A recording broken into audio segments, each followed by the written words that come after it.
আসি ঠাম্মা শাশুড়ির বাড়ি, আর আমাদের ঠাকুর চলে এসছে।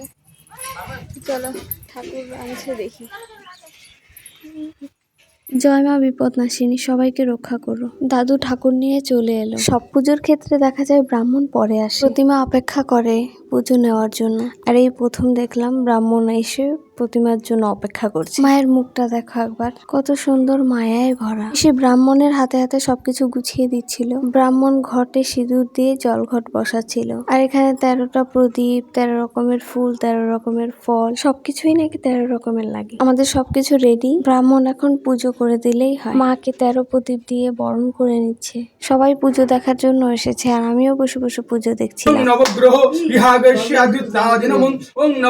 পঞ্চপ্রদীপ দিয়েও আরতি হয়ে গেছে। আমাদের পুজো প্রায় শেষের দিকে, পুষ্পাঞ্জলি দেওয়া হয়ে গেল। আমাদের আবার বাড়ি যেতে হবে, বাড়ি একদম ফাঁকা। আমরা প্রসাদ খেতে বসে পড়ি, আর পিসি আমাদেরকে প্রসাদ দিচ্ছে, গরম গরম খিচুড়ি পায়েস। ফটাফট খেয়ে দিয়ে বাড়ি যেতে হবে। আমার ভিডিওটি ভালো লেগে থাকলে আমার চ্যানেলটিকে সাবস্ক্রাইব, লাইক, শেয়ার, কমেন্ট করে দিও।